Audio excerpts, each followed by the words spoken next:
person, I've got to tell you, you're pretty much everything this company is looking for in an entry-level candidate. Great. Your resume isn't quite what we're used to, but you've got a fantastic work ethic. Thank you. And I'm impressed by how you carry yourself. So, should we talk about the job? What? The job? Oh, sorry. Yeah, I have no way of recruiting or even meeting you. This interview didn't happen. It may sound ridiculous, and that's because it kind of is. There's a huge pool of talent your company is missing out on. Meet the grad. You are listening to BeExposedRadio.com.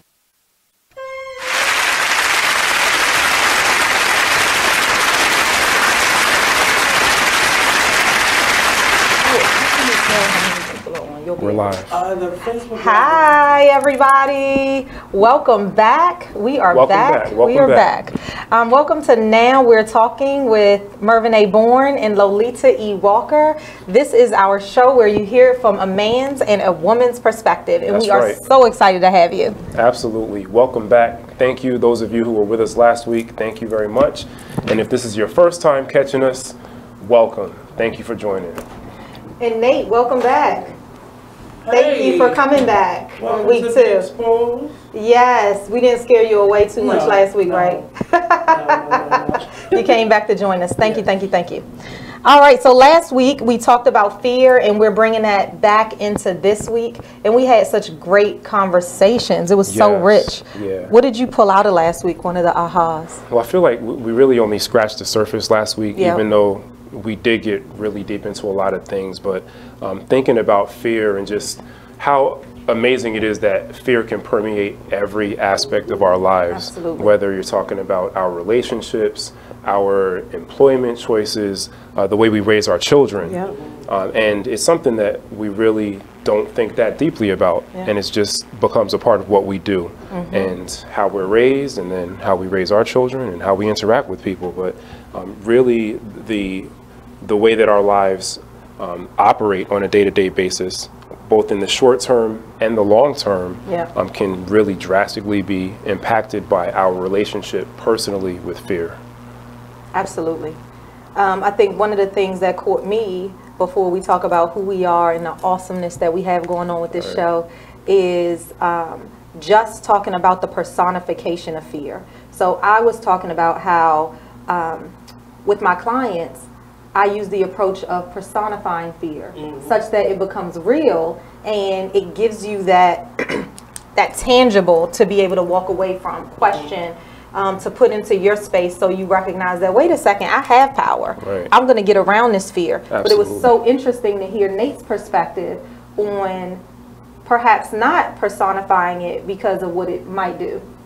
Just a case-by-case basis. That was the gist of what I kind of got from your conversation. Yes. Thought it was real good.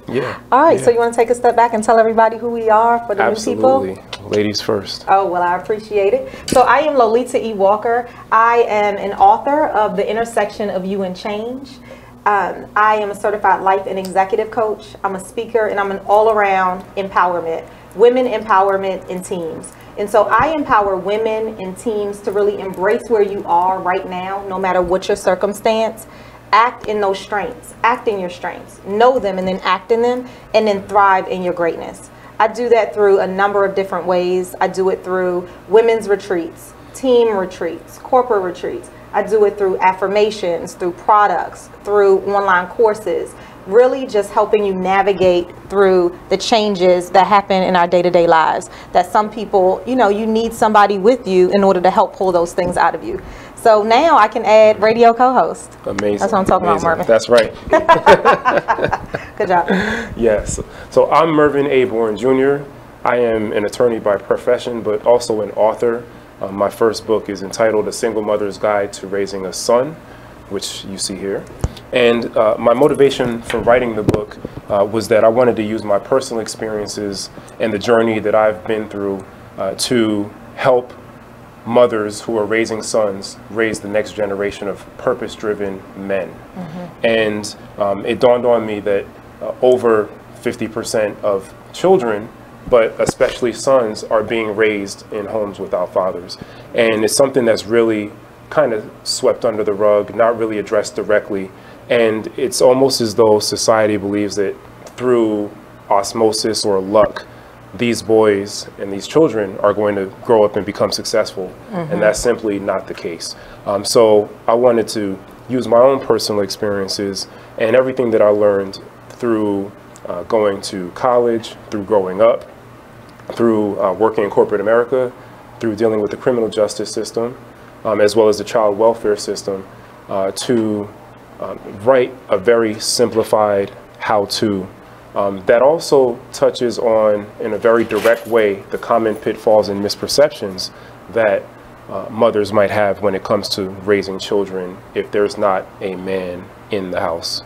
So that was my personal labor of love. In addition to that, I also do personal speaking and just look for any opportunity I can to mentor and uplift the next generation, starting with our children. So I'm active in many different mentoring programs on the East Coast, the Washington, D.C. area in particular. But mentoring is always something that's very near and dear to my heart and always will be. So now add talk show host to that. Yeah. And I'm excited. I'm super excited to be here and to have a platform where I can sit next to someone who's brilliant and has wonderful ideas, and who also is as passionate about motivating the next generation of youth as well as adults to just live the best lives they can possibly be. Thanks, Merv. Right back at you. Mervin and I met in college, Morgan State University, undergrad. The amazing Morgan State Go Bears. University. Go Bears. And Mervin called me and said, hey, guess what? I've been on this station before. I love it. We have an opportunity to be right in the same city where we went to undergraduate school. So we came in for an open house. Love the folks that were here. Love that we would be able to have a platform where we can have these kitchen table talks, real discussions, have people engage with us, yes, and join the conversation. And oftentimes we're stifled because of fear. So it's so amazing that we're talking about that today and carrying that over, because we get paralyzed by fear. You know, it's out of our comfort zones. So what are some of the things we can do? And I know that we're going to be talking about that after the break, some strategies that we can go into. Yep. You mentioned your book, and I think the beauty of your book, I've read it, the beauty of your book, especially being a single mother with, now I have very good support from, I'm co-parenting with my ex-husband, and I have tremendous support. But when it comes to being in the home every single day, it is a tough journey. Absolutely. And so I think the strategies inside of your book gave me some ahas, like, I probably wouldn't have thought about that. Right. Not only wouldn't I have thought about it, but I wouldn't have even known to ask my ex-husband about it because I just didn't know. You don't know what you don't know. Right. And so... Is it basic stuff or like the more parenting problems? For me, I think the ahas were, you know, as you're talking to, you know, as your child is behaving a certain way, as your son is behaving a certain way, maybe consider engaging with him this way. And I'm like, oh, okay.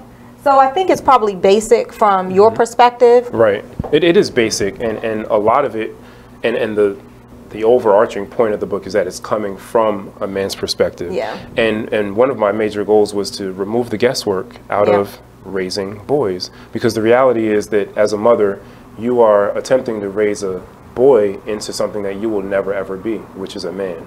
And so as you're guessing along the way, some of the times getting it right, because let's face it, some things just have to do with just being a basically good human being, right? Right, absolutely. And it doesn't really matter what gender the child is. Absolutely. But there are certain things that are very specific to boys as opposed to girls and vice versa. And especially if you get into subcategories, depending on what region of the country you're being raised in, are you in the inner city or in the suburbs or in the rural area? Is your child African American or Hispanic or something else? Like, all those things are very serious considerations, and they all impact and influence the way we parent. Yeah. So it really, in as simple terms as possible, addresses some really basic points, like the value of mentoring, the value and importance of teaching and instilling self-worth and self-esteem, and the value of goal setting. How do you teach that?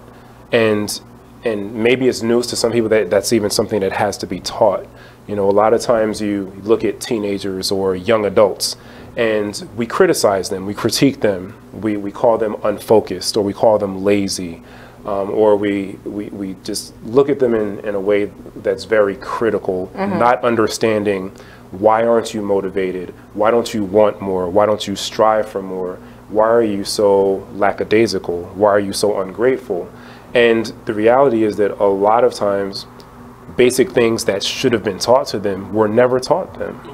And we just take for granted that when you turn 18, you automatically have all of this wisdom that a 30, 40, 50-year-old adult is supposed to have. And that's really not realistic, right? So there are certain things that have to be instilled and taught and just implemented over and over and over again as that boy is growing, so that when they do reach adulthood, it's not a foreign concept. You know, that you can achieve your goals if you set them, and then you understand what it takes to achieve them, and then you put that plan to work.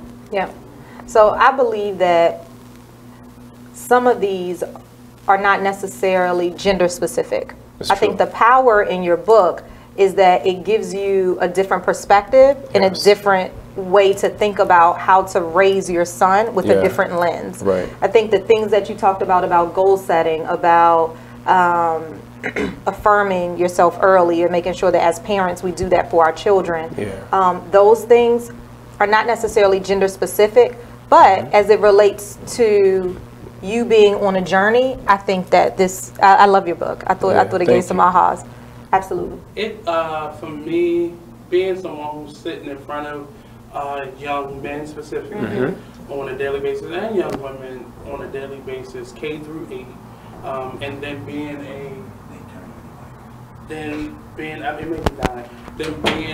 a student or a child of a single parent myself, it kind of won, because I've read that book coming off of a stroke from my mother, and for something happened to both of us, because I was turning 30 something, and she had just had a stroke.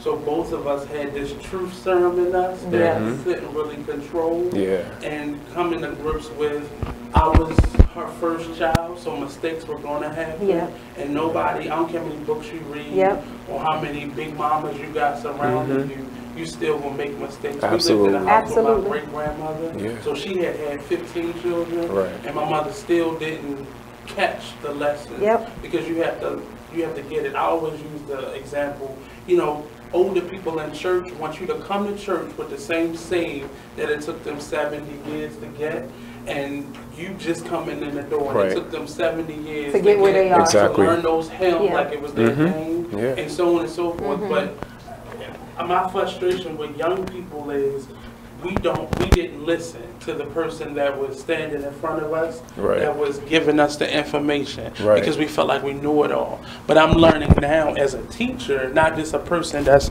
around young people, that they have problems, like they have issues, like I can't read, so my behavior will then reflect, not necessarily I can't read, but I don't like you. Why? Because you're making me read, and you know I don't know how to read, but I don't know that, and you don't know that. So now there's miscommunication. So your book really allowed me to take in the truth that my mother was starting to give me, that I didn't want to hear. I didn't want to hear you made a mistake, because I was the mistake. The mistakes were made on my behalf. So I wasn't ready to hear those things. So it just gave me a perspective that wasn't my own to get. That was kind of hard to swallow at times. People make mistakes. It challenges your thinking and shifts. And that was one of my other major goals, is just to challenge, like you were saying, the way that you are already thinking, and to challenge, you know, where the beliefs that you have and the beliefs that you're using to parent come from. And that's something that is really difficult to do. Is to challenge your own thinking, challenge why you believe the things you believe, challenge why you think the way you think. But when we get back, we're going to continue this really cool discussion and speak some more to Miss Lolita E. Walker about what motivated her to write her book and what it's all about. All right. Be right back. Bye. With Now We're Talking. So I'm gonna write down the number.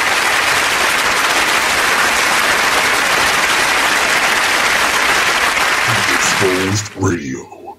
Well, if you made them, take care of them. Yeah, that's period. The real. Right. That's the real deal. It's period. Right. And all that old money shouldn't go toward this, money should go to. If the child is with one of the parents 24/7, 7 days a week, you don't even come get your child every day. You come get your child once a month maybe, or once every 3 months. Right. You cannot dictate where that money goes, especially if the child ain't calling you about nothing. Now, if the child calling you every week, then you can question about where the child support is going. But if every time you pick up the child, they look nice, they ain't complaining about nothing, why are you worrying about where the money go at? It is what it is. Radio show.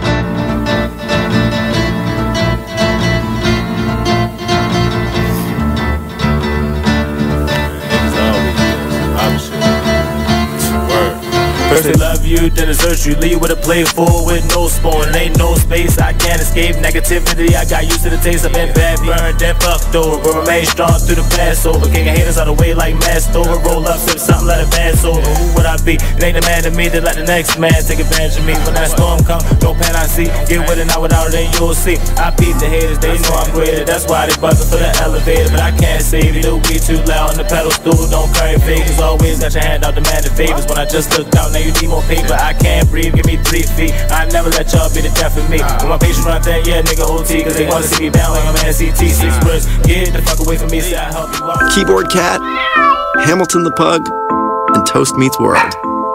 These are some of the internet's most beloved pets. With millions of YouTube views, shares, Instagram likes, followers, and fans across the globe.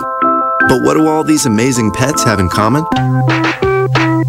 Their stories started in a shelter. Start your story. Adopt a dog or cat today. Visit theshelterpetproject.org to find a shelter or adoptable pets near you. Training that pet to play the keyboard? Well, that's entirely up to you. Visit theshelterpetproject.org and hear more about Hamilton the Pug, Toast, and Keyboard Cat's amazing adoption stories. Start a story, adopt a shelter or rescue pet today.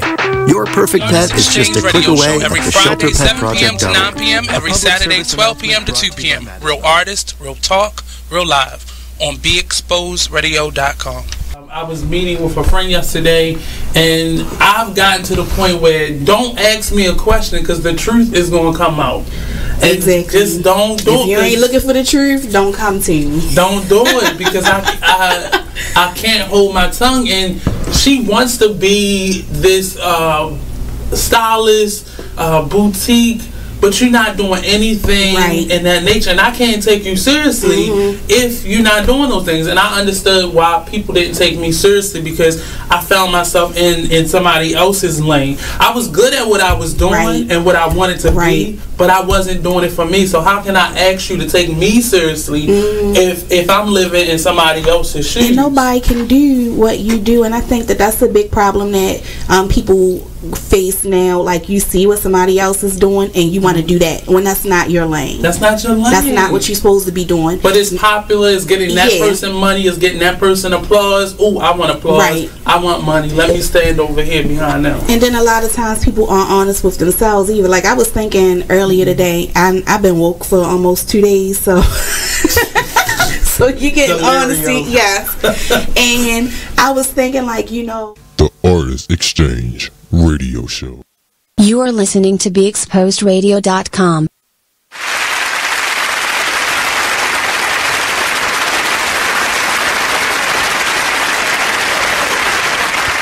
Welcome back to Now We're Talking with Mervin A. Bourne Jr. and Lolita E. Walker. Hello, hello.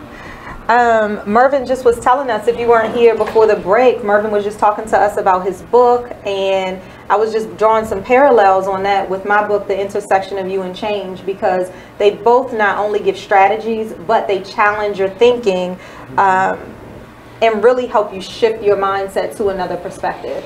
So mine is also an exercise workbook. So for mine, it's the intersection of you and change, because oftentimes I found myself right there at that point. The intersection of one decision and another decision. And what are you going to do? So for this, you hop aboard Lolita's Change Train, and I take you through 17 stops. Choo-choo. 17 stops of self-discovery. And you're not only discovering more within you, but you're discovering the greatness that is right ahead of you as well. So hence the journey. I think we both talk about journeys, and that's why it's so super cool that we're doing this together. Absolutely. Yep. So life is a journey. Life is a journey. I tell you that. It's a marathon, not a sprint. Where do you find the books? Yes. So my book you can find at lolitawalker.com, Lolita Walker.com. And there's right on the navigation bar, it's the book. So you can get it from Lulu, you can get it from Barnes & Nobles, Amazon, or directly from me. And my book you can also get directly from me in person or through Amazon.com, where it's available in paperback as well as electronic version. Okay, yay. And before we get started on the fear segment, I also want to just say, hey Don, thank you for joining, and please go ahead and share this with your friends, your family, because we are ready to have some conversations. Yes, and we are live on Facebook right now, Be Exposed Radio on Facebook, as well as YouTube. And that's the phone. As well as BeExposedRadio.com.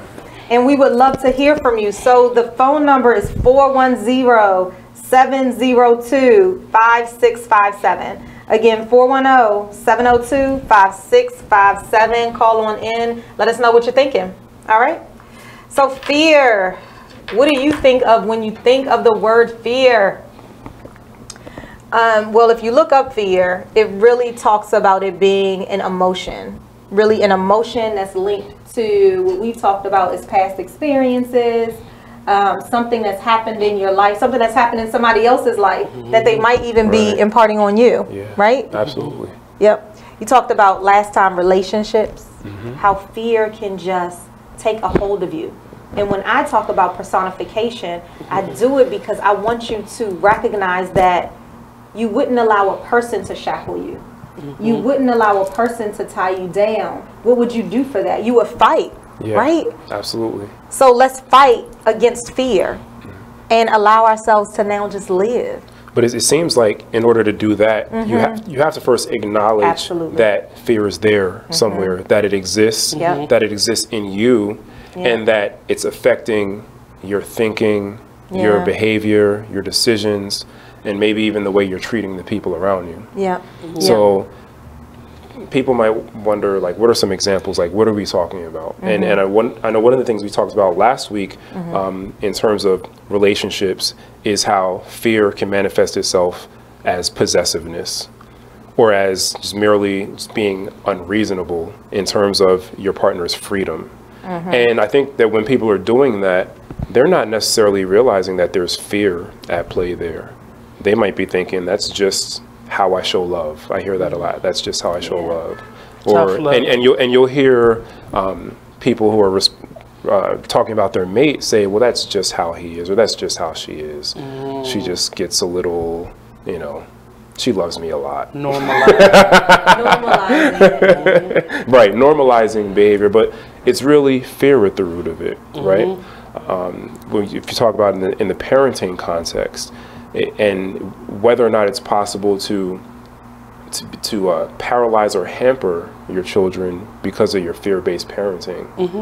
And that's something, again, that really requires an ego check. It requires someone to admit, I'm not doing everything right, or maybe I could be doing things better, or maybe I'm not the perfect parent. Right.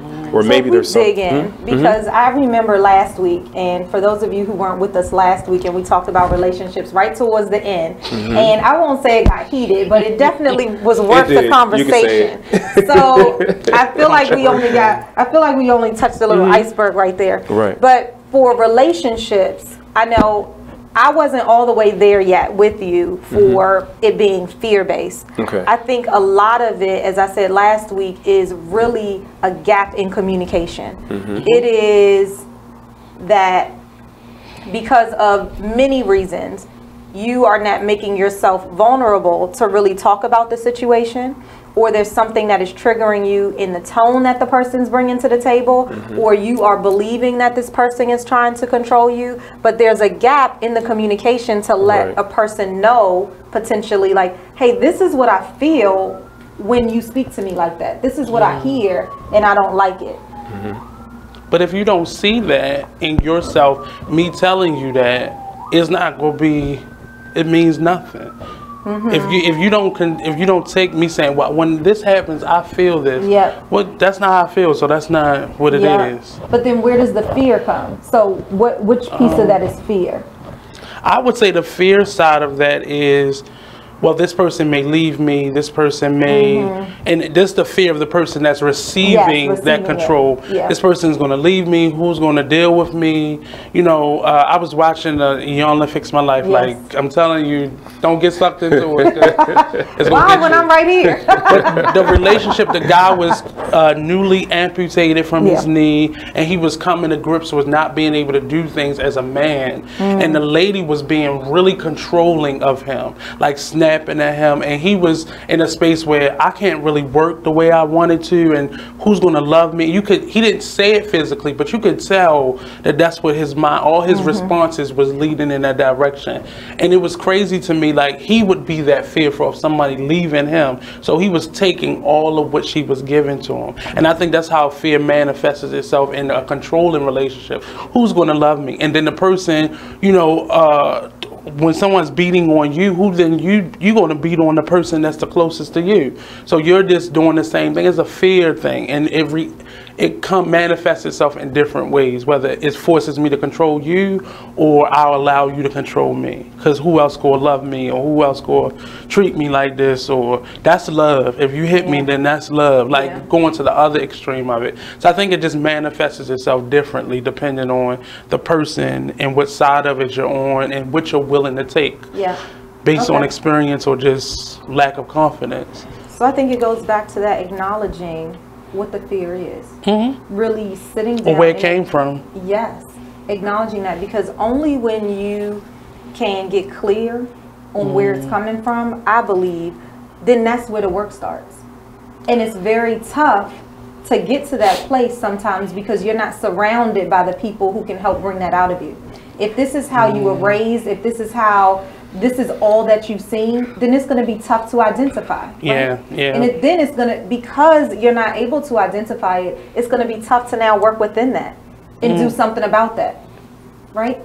So how do we, I see you, so let me talk to you. What's that all about? Hold that thought. Okay. We got to go to break. Okay. But when we come back, we're picking up. Continue this discussion right where we left off. Okay. Come back with us. Now we're talking.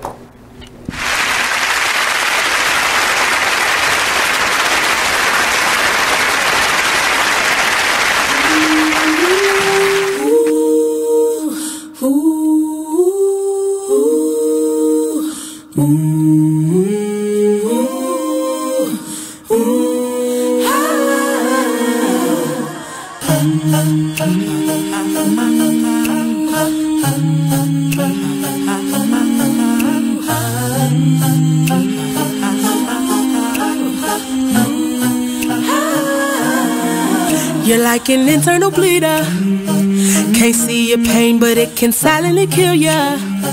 So deeply wounded, but don't say a thing. Too afraid of what the people may say or think. So you just sit there and you suffer in silence. Your pride won't let you just uncover your secret. Don't wanna look weak in your image, it ain't worth losing. So you just act as if it's nothing happening.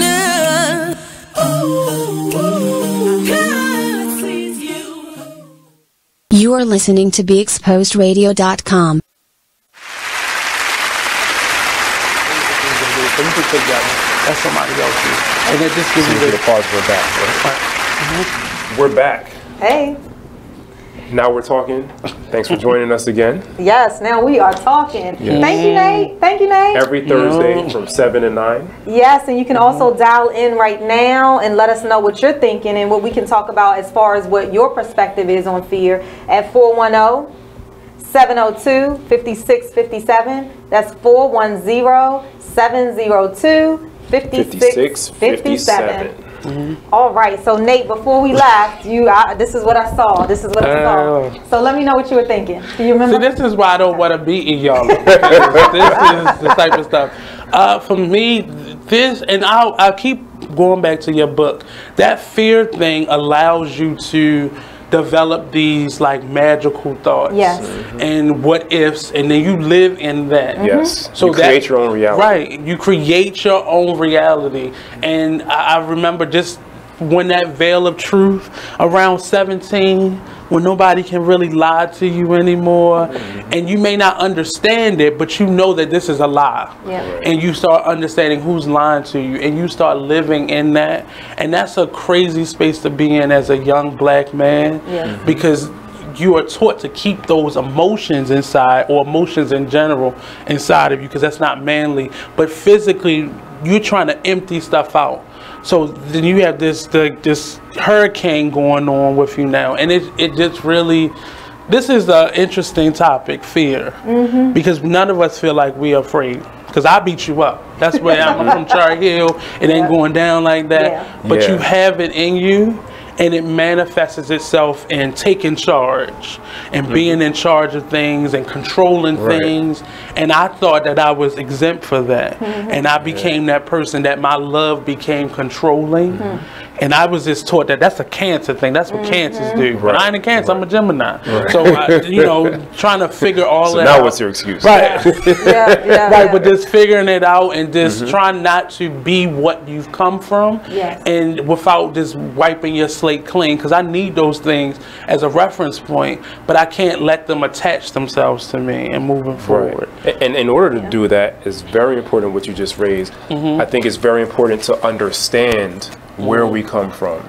And even unless someone admit it, though. Exactly. Because it's not enough to just say, I'm not going to be my mother, I'm not going to be my father. Because typically people that say that end up being exactly I'm like waking up Saturday morning, it's cleaning, and it's on you already. And so I think we really got to seek to understand where it is we come from, and then really seek to understand ourselves and why we are the way we are, why we think the way we think, why we do the things we do.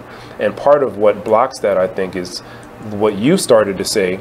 We call it so many other things that make it sound better, make us feel better. Like, I just like things a certain way, right? How many times have you heard that, right? I could be a little controlling at times, but I just like things a certain way. I just like things to be done right. Or, you know, insecurity is another thing. Like, a lot of times we can identify insecurity, but seldom do we ask what's at the root of the insecurity, right? We tend to stop with these labels that we have for things. But I always tell my kids, and I get on their nerves with it, why? There's always a why. And I always tell them there's no such thing as, what's the kid's favorite word? Cause. I don't know. And because, just cause. There's no such thing as just cause. And I was never questioned. So the exact opposite, but yet the same thing happened to me. Keep questioning them, because then they'll be forced to give you an answer. And then you know whether they're lying or telling the truth. And forced to be introspective. And one of the most amazing realizations I've had as an adult is the fact that most adults are not introspective people. Yet we expect our kids to be, right? But that doesn't even make sense.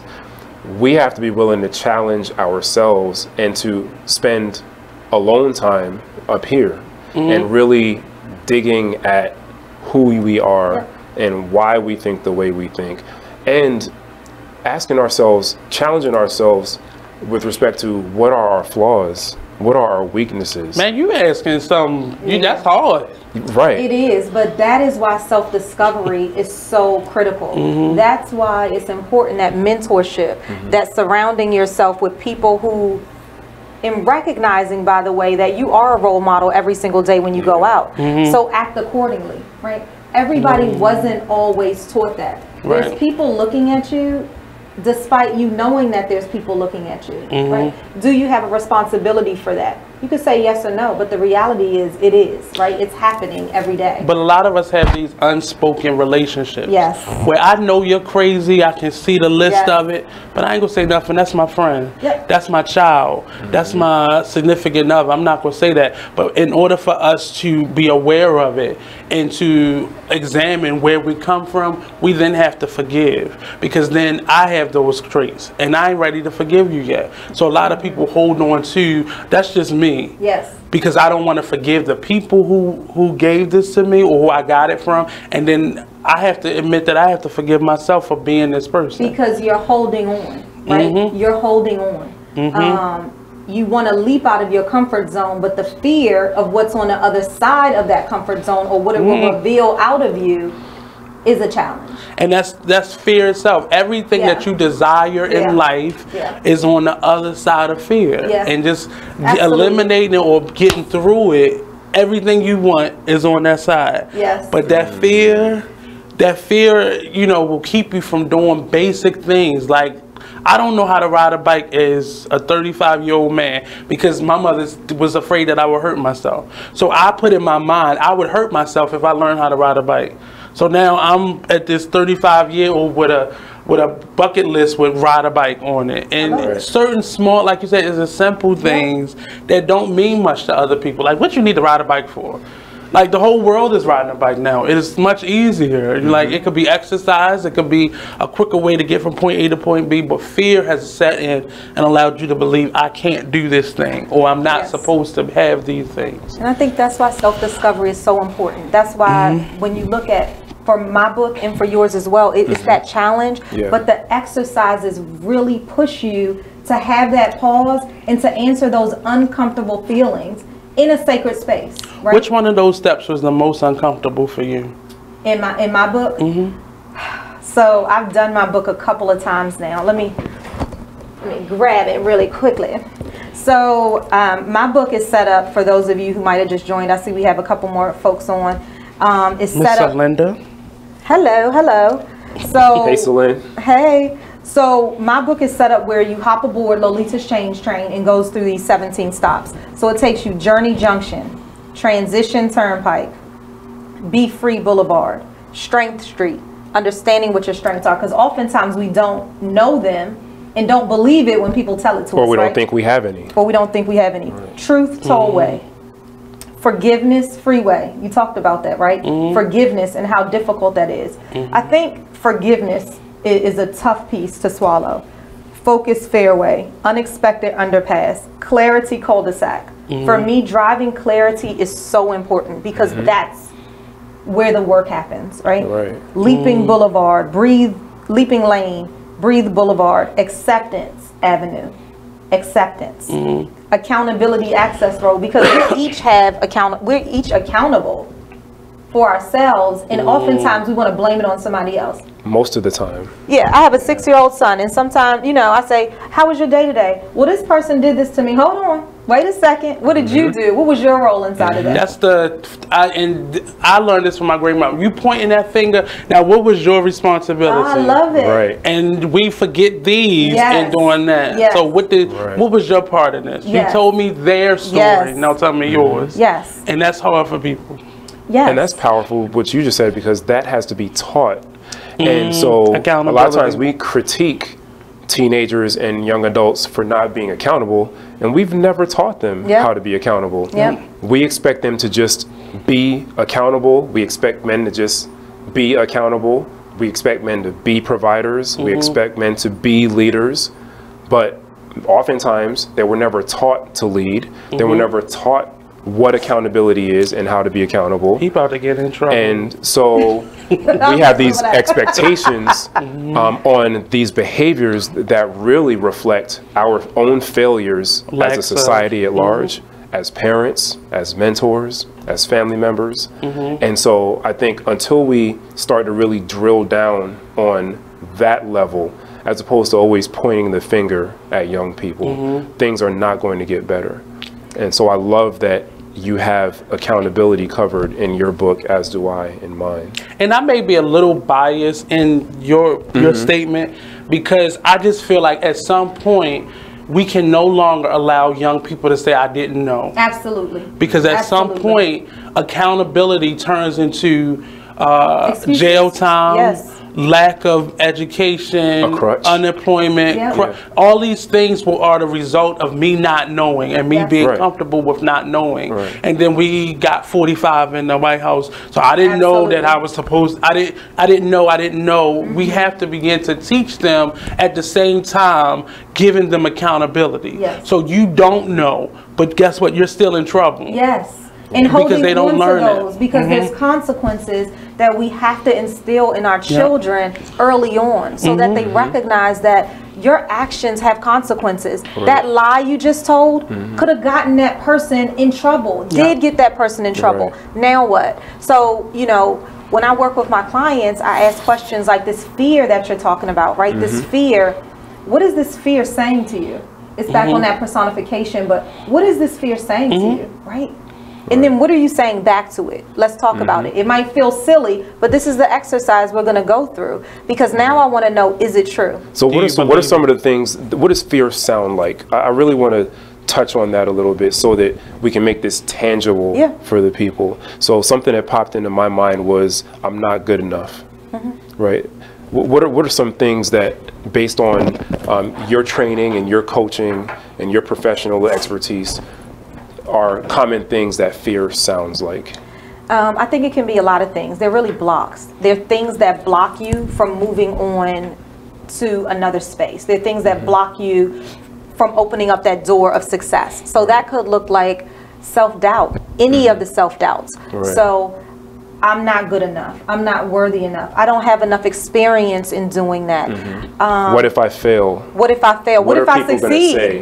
What if I succeed? What am I going to do? I'm not yet ready. I think that all of those things are the questions that we ask of, well, tell me more about why you're feeling that way. Because for everybody, it's going to be a little different.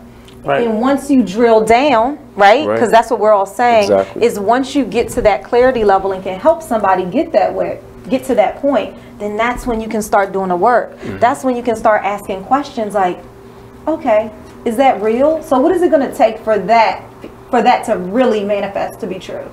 It is, and I can always talk about myself, but in being with children, that's a scary thing because they tell themselves every day, I don't know, that's hard. Like, I don't feel like doing that. Like, and you see the road that will take them down. We've had those struggles. Like, I don't feel like doing this. You failed that first bar test, and it's like, man, I ain't doing this no more. This is hard. My mind cannot hold all of these, these arguments in my mind. I can't do that. And we tell ourselves all the time that I can't do this, I won't do this, and that turns into I'm not going to do this. Negative messaging. Right. And words have innate qualities. They have to seek out the mission of the tongue. And they have power. And once I learned that, I would bite my tongue a lot physically. I had to go to the dentist because I kept biting my gums because it forced me to stop using words and phrases that limited me. I was afraid to get on roller coasters because I told myself I was scared. Not that it was going to kill me, that I was really afraid of it and it would give me a heart attack. I really put that in my mind and it prevented me from doing things that I like to do. Limiting beliefs. Limiting beliefs and self-talk and self-sabotage. And that's why I believe so firmly in affirmations, because if we don't shift our language and our behavior, we find ourselves in this spiral as we get older, saying I'm not getting on roller coasters. Celinda says that's my life now. She's trying to break out of that mindset. Absolutely. So Celinda, what I say to you is congratulations, first of all, for recognizing that I'm in a spiral, right? And I want to shift. Your mindset has to be as such that, okay, I want to do this. When you can say, I want to do this, then you're opening yourself up to change. It's the first step. That's the first step. Biggest step. Absolutely. So kudos to you. And of course there's work on a journey, right? It's daily work. It is. It is. I'm going to be doing a presentation at the end of the month. And I won't go all into it because some of you might actually be in that presentation. But I talk about a pie, and I talk about when you're making a pie, one of the steps is to roll out the dough if you're going to have some crust, right? And as you're rolling it, there's going to be lumps at some point. Your journey is not easy. Nobody's journey is easy. But the beauty of that is understanding the lessons that are learned as you go through that journey, right? Yes. And then there's power in your voice, and your voice is power, right? There's power in your voice.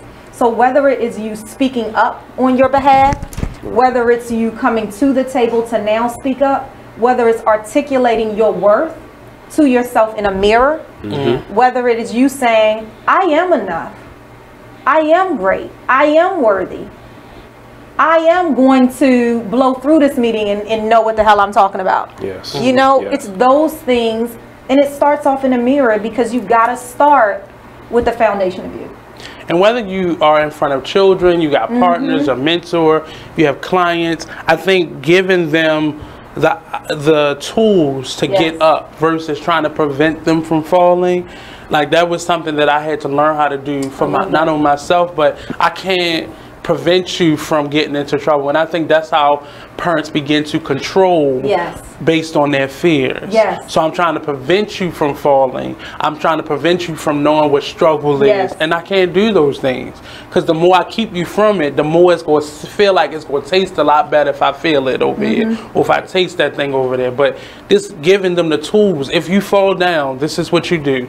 Call me. Call this person. This is how you know, get through things. But we control everybody and ourselves with, I can't mess up, I can't mess up, I can't mess up. And then we stifle them. Because I agree with you. Sometimes I even believe that we don't know that we're doing it. We don't know that we're even protecting them in this little cocoon based on a fear. So do you believe that this immediate gratification in our society is part of the fear that we have? Because we see how people get just chastised and beat up as soon as they have on the same clothes for 2 days in a row, or something. Because you wasn't able to get fresh tennis shoes. Now you making sure every month you take a little bit out so your child has those fresh tennis shoes. Or because you didn't have these things, you had to walk, you making sure your child never has to walk. But did walking kill you, or did it make you get stronger and more on time for things? It didn't kill you. So we want to prevent stuff from happening. So I'm going to give you everything. And I can say that was my childhood. I didn't need to be 5-year-old with a adult bedroom set and a floor, you know, the big floor model color. I didn't need those things. I didn't need cable in my room. I can say that now at 35. Now at 5, 6, 7, 10, I couldn't say those things because I needed those things, Mom. But I didn't need those things, and she gave that to me because she was the oldest of 11 children, and she didn't have. She didn't have. So she made sure her only child had those things. And I can say now this is what it is, and I'm seeing now other people raising their children that way, and it's hard for me not to say nothing because both of them are going to have to learn that hard lesson. It's so true. Oh my gosh, I wish we had 5 hours, but I know we don't. I touch on that in A Single Mother's Guide to Raising a Son, that very topic. I read it. I'm telling you. One of the things that I think is really something really difficult that our young people deal with, especially, but it definitely carries over into adulthood, is what is self-worth? Like, where does our value come from? Absolutely. And we live in a society that teaches us, and unfortunately our parents reinforce, that our value lies in our things, the things that we have, decisions. Right? Yes, or what somebody else thinks of you. But even before you get to that, what you have, what have you accumulated? So as a child, you don't have much other than clothing. And so what kind of sneakers do you have, right? What kind of shirt? Let me see what are those culture, right? Let me see the label inside of that shirt, right? Is that fake or is that real? And unfortunately, a lot of times we reinforce that, and by telling our kids things like, you can't go to school looking like that, or let me make sure, right? So and the thing is, your kids will see what you prioritize, right? So, and I use this as an example in my book. If you have to choose between paying to teach your child how to play a musical instrument and making sure your child has brand new Jordans every 2 months, right? And you can only put that money in one place, and as a parent you choose the Jordans, then what are you teaching your child, right? You're teaching your child your value system, and you're teaching your child what worth is and what's worth more. You're teaching your child that the sneakers on your feet are worth more than talent. They're worth more than learning something that could potentially support you for the rest of your career. They're worth more than something that could potentially be your purpose in life. So something that we really got to give a lot of thought to is what do we believe where we believe our worth comes from, and what our resting point is that we are inherently valued, and that's what we need to be teaching our children. We're born valuable. No one gives us value. Clothes don't give us value. Shoes don't give us value. And as adults, our jobs don't give us value. Our spouses don't give us value. The size of our houses don't give us value. We are all equally valuable, but born valuable. That's why for folks that so Linda, we're right on to the hour.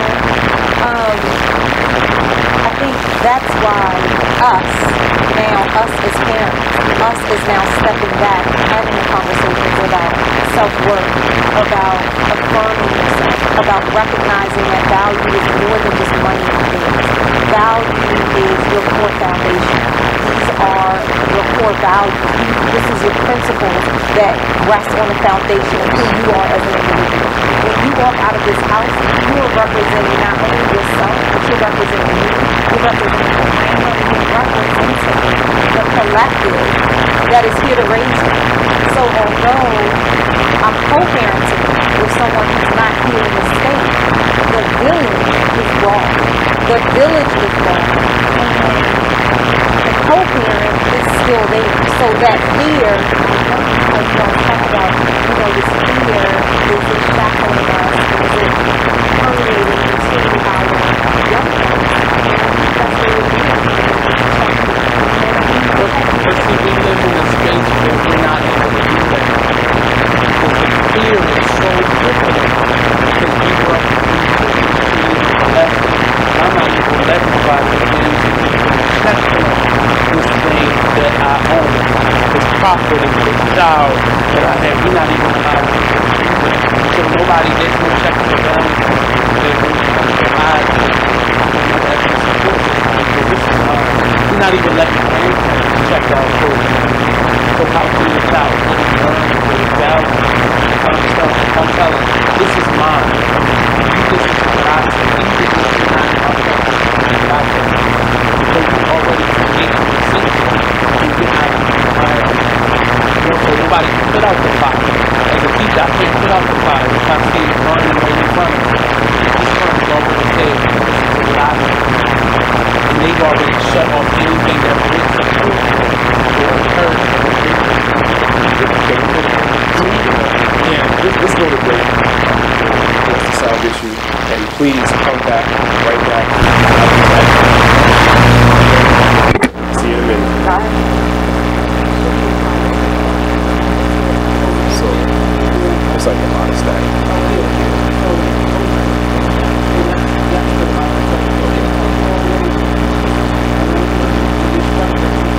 Okay. Because I didn't know if he could hear the static.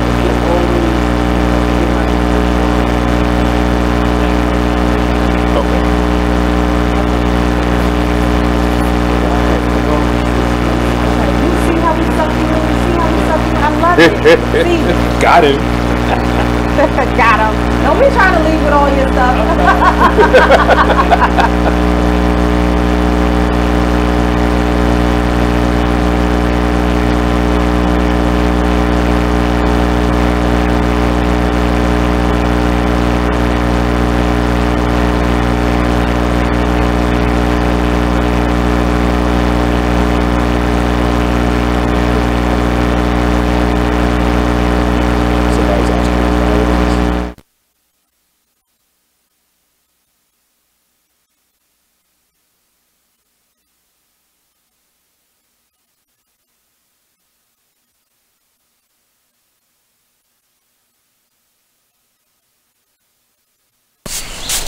Whoa. The moment my son saw a redwood tree It's huge! is the moment I knew that for him, You can't even see the top of that thing. even the sky has no limit. There are some moments only the forest can inspire. Find yours at discovertheforest.org. Learn about forests near you and discover cool things to do when you go. Your moment is out there. Find it at discovertheforest.org. Brought to you by the U.S. Forest Service and the Ad Council. I thought you was gonna have my money today. Man, it is what it is. Then last week you told me your wife was cooking. Man, it is what it is. Then again, I don't think I want your wife cooking because you don't like it. Well, it is what it is. This Fly T Miles, also known as Tyree Miles, and Mr. Miles the writer. Hip Hop K. Check us out every Friday on Be Exposed Radio. It is what it is. 9/11. Are they ready to? I know they're not ready to accept it, but yeah, exactly. That's my whole thing. Like, how many of them are really ready to think about it like that? None. You know, like I think the problem is like I don't even know how we got here, but it's inbred. You're not born to hate people. You're not born to distinguish between black and white and Asian and Hispanic. That's something that you're taught. You're taught. Point blank, period. Straight up. My daughter came home and told me that her white teacher was black. Maybe it's because it's how she treated her. She don't see any color.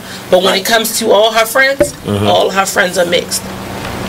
All of her friends have a white parent, black, African, Hispanic, other parent. So children don't see color.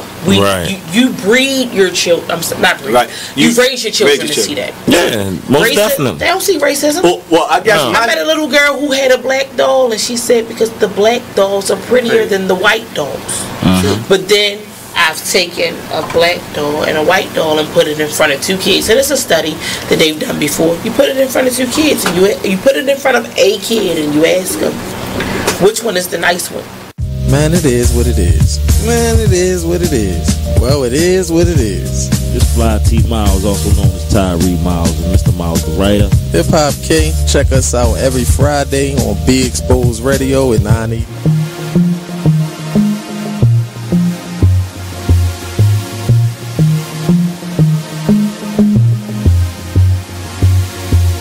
Whatever happened to the times when we cared for one another? We shared the same respect. What is happening?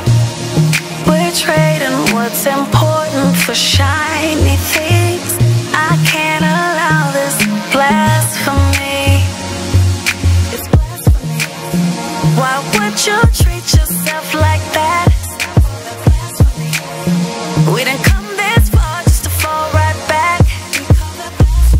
I'm from. Don't lose yourself. Stay on track. Baby, you're a god.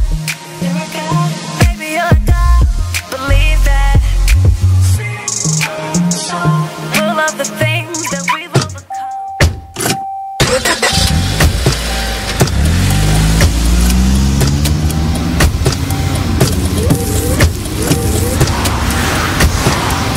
Driving has a rhythm all its own. Don't wreck it with a text. Before you get behind the wheel, silence your phone. Or better yet, designate a texter. For more text-free driving tips, visit stoptextstoprex.org. Brought to you by the Ad Council and the National Highway Traffic Safety Administration. Green light. Hey girl, school zone. I'm getting hungry.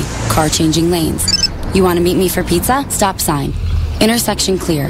Yeah, street. Pizza sounds good. Ballin' Street? Girlin' Street! It's hard to concentrate on two things at once, like texting and driving. Stop the text, stop the wrecks. How will you stop texting and driving? Tell us at stoptextstoprex.org. Brought to you by the National Highway Traffic Safety Administration and the Ad Council. You are listening to BeExposedRadio.com.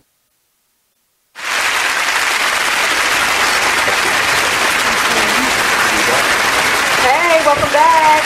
Thank you guys for letting us know that we were having some sound issues. The engineer was all over it, so guess what? Hopefully you can hear us now. Loud and clear. Let us know. Talk to us on the chat. Let us know that it's clear. Yes. Let us know that we fixed it and everything's good. Okay, so now you have us now we're talking live with Mervin A. Bourne and Lolita E. Walker, and we have Nate, a special guest today. He was only going to stay 5 minutes, but we sucked him in again another week. Yes, we are talking fear. Yes. So you mentioned something in the last break. You mentioned the term self-sabotage. Yes. And that's something I think that is really, really important for us to understand what it is, how we do it, so that we can stop doing it. Yeah. Can you say a little bit more about self-sabotage?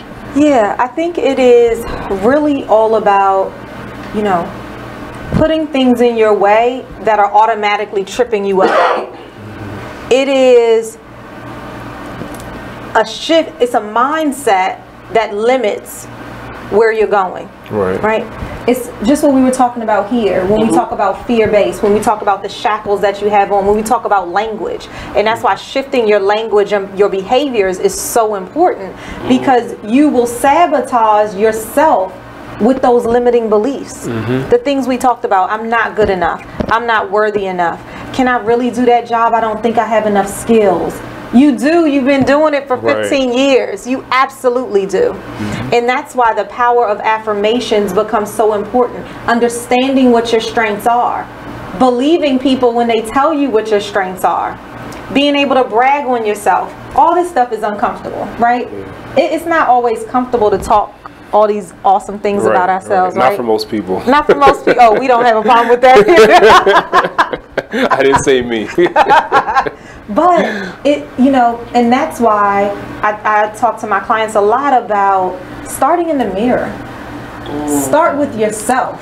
That's hard for a lot of people. It's hard. It's hard. It's hard to look at yourself in the mirror and say, I am worthy of this next job because all of these things. Well, tell me why. It's you're talking to yourself. It's very scary. But often people know their truth, but people assume that their truth is what limits them, and not what they think about their truth. Right. Like, I didn't finish college, so I don't think that I'm gonna be able to do these things. Not that I can actually finish college. I didn't finish, but I still can finish. Or me not finishing does not disqualify me. And we often let ourselves be taken back by our own truth. Yes. And not even our truth, but what we feel about our truth. Self-sabotage. Our own limiting beliefs. Yes. Like one of the things you just mentioned, maybe I'm not good enough for this next job. Well, how about maybe the next thing I do isn't a job? Right? Like breaking these invisible mental barriers. Maybe you're not, maybe the next thing you do is not supposed to be have a job. Maybe the next thing you're supposed to do is start a business. Create a job for yourself. Create a job that you can pass down to your children. Right? And that's a shift in your mindset. Yes. I'll tell you, when I was in corporate America for 17 and a half years, I saw people starting their own businesses, but it just was, you know, I saw it and said, congratulations, you know, because you're into the grind, you're into your comfortable space. You go and, you know, that's how I start off my book, by saying, here it is, another morning I turn over, and guess what? Before I'm out of the bed, I'm already checking my emails. I've already, before I got to the office, had 2 meetings. And you just get into that cycle. It's not until somebody has this conversation with you, or brings it to your attention, or helps you acknowledge what it is that you don't already have and don't know. You just don't know what you don't know. And that's why our children, we got to talk to them. When we hear people saying self-limiting beliefs, when we hear people saying these things that are not affirming, tell them. But shift it. I would say not even telling your children, because your child see you. They see you choosing to go to Atlantic City for the weekend versus they sitting in the dark for the next couple of weeks. They can see that children are stupid. They're smart. But you have to then explain your truth to your child and not be afraid of what they going to think of you. My child will think less of me. They will not understand that I needed to choose this, or I wanted to choose this over this. And they see your decisions. They see your friend coming in the door every night and leaving out. They see those things. And those are choices, and we think our children are stupid and they don't understand things. They understand. And the younger they are, I believe, the more they can understand. The more they see. They don't understand the choices that you make. but they can see them. And the older they get, they start really putting the pieces together. Right. And they still may not have all the understanding, but they see it. Yeah. Your child saw the mistakes she was making. Yeah. They just didn't know the basis of it. We sitting in the dark, so something didn't get paid. Yep. I don't know what happened. I don't know where the breakdown was, but something didn't get paid. But it becomes normal if that's what you see every day. And it doesn't, you shift to, is that really normal? When you see something different, when something new is introduced to you. Yep. I remember going to college, and it wasn't until college that I even recognized that not everyone knew how to save. I thought it was normal because that's how I grew up. It was in my household. Because I'm about to turn up on this rebate check. But I didn't know. I just, and it's not necessarily a bad thing. It's just I wasn't exposed to it. And so I'm going in with my normal, but that's what opens your eyes and you look around. But on the flip side of that, I was also raised to not judge. So, you know, you got to understand it. So I had to ask first because I mean, what you mean you don't know? Right. How do you write a check? What? Hold on a minute. And then, but that is the self-discovery piece. It's that piece of being able to sit back and say, okay, well, let me show you. I knew it. But so how many times did you had to help feed them when you saw them spend their whole rebate check before you got the lesson that everybody don't know how to save? And it ain't your responsibility because they don't know how to save. It takes a while because you want to save everybody, right? It is saved, but you want everybody. It's saved. It is saved, but now you know. But you didn't know it. Well, I didn't know it back then. Took me to 30. Yeah, I didn't know it back then. Yeah. Like you don't know how to start a bank account. Let me help go you. to the check cashing place. Yeah. Right. You get tired of feeding people when they broke, and you like. We started off with the same amount. Yes. You probably had more than I did. Yeah. So let's talk about why that is, though, because that's the part that I really enjoy getting into is the why, right? And I think, and you all tell me what you think, I think the why is that a lot of times we see things, and you mentioned how it's important for people to see things. Sometimes the seeing things is not enough. A lot of times we see things, but we don't believe that those things are for us. We believe that they're for other people. So like you mentioned that you worked in corporate America, I worked in corporate America as well. And we would often see people leaving corporate America and starting businesses or operating businesses while they were there or whatever, but doing things outside the box. Yeah. And I think that our downfall often is that we don't think outside of the box, but when we see these things, like we see people on television and people doing things that we think are admirable, we just chalk it up to things that are for other people. And I always tell children especially, great things are for you. There's no reason why great things are for other people and not for you. And surprisingly, there are a lot of adults that don't believe that great things are for them. Yeah. There are a lot of adults that go through life believing that great things are for other people. Right. And we really have to attack that, address it, break it, reverse it, so that it can be reversed for our children coming up. I think it's getting people to the table. It's back on, you know, if you didn't see it, then how do you know it? If you didn't experience it, then how do you, then I think seeing is the first step, but sometimes that's where we stop. And we feel like if we just expose people to things, then that's the light switch. But I think more times than not, it has to go beyond exposure. It has to go into understanding, and then it has to go into relatability. Whether it's a child or an adult, that person has to be able to understand this can be me. I can be on that path. I just need to take these steps and start this journey. And letting them know what is greatness for you. Yes. Because we always pointing out what greatness is. But what if I don't want to be Barack Obama? What's your personal greatness? What's your goal? Like what is great for you? What success look like for you? What does it feel like to be, this is it. This is my happy place. We used to be able to answer the question, what you want to be when you grow up? Even if it was something like, I want to be an astronaut. You ain't nowhere near wanting to be a firefighter, but children now, they don't know how to answer that question. Because I'm either going to work towards being an athlete, or I'm going to be a social influencer, or a rapper. And that becomes like what their expand belief is. What I call it, the expanded belief, because that's as far as they can see. There's no such thing as imagination anymore. There's no such thing as, if I think I can be it, then I can do it. So what killed it? Give it, but reality TV.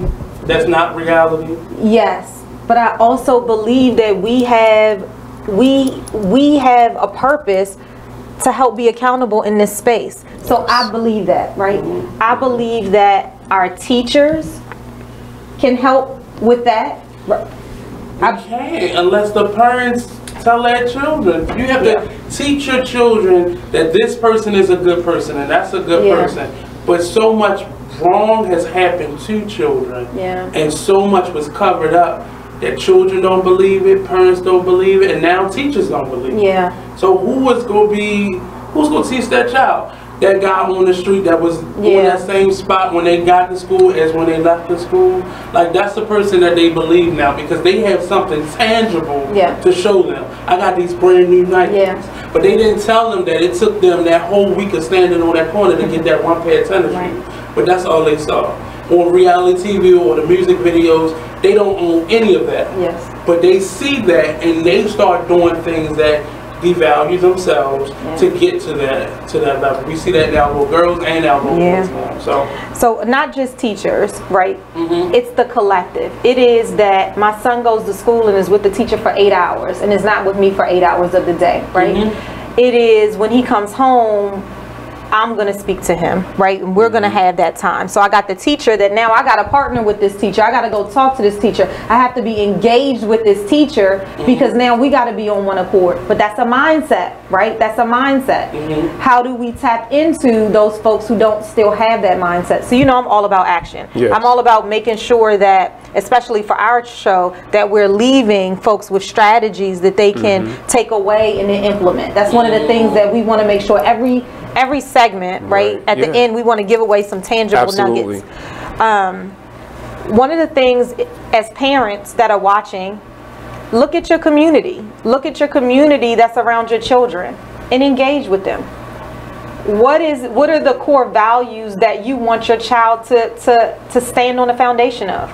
What are they? Well, let me ask you all this. Are parents afraid, since we're talking about fear, are parents afraid to push their children to greatness? And part B to that, are they afraid to do the things that are necessary as a parent to put their children on the path to greatness? I think we got to break up both because it's like an A part. Which 1, one 2, you want to hit first? I'll let you pick. 6, 7, 8, 9. I'll let you pick because I think that there's fear involved in all of this, right? And as teachers see the end result of all of that, they see the manifestations of all of that fear, the fear that manifests itself from the way those kids are being raised. So I'll say, so you have the parents that are at every game pushing their children to do good, and that's because somebody got to take care of me when I get older.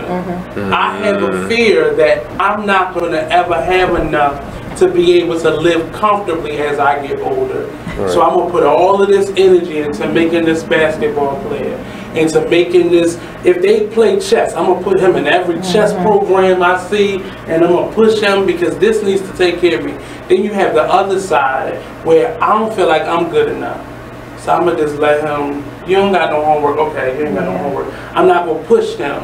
If it happens to him, please God, let it happen, but I don't have the energy, I don't deserve this, so it's a selfishness. So whether you're on either extreme, is a selfishness attached to your fear that allows you to either push your child to do things that you couldn't do yourself, or you're pushing your child to do things so then you get a return from it.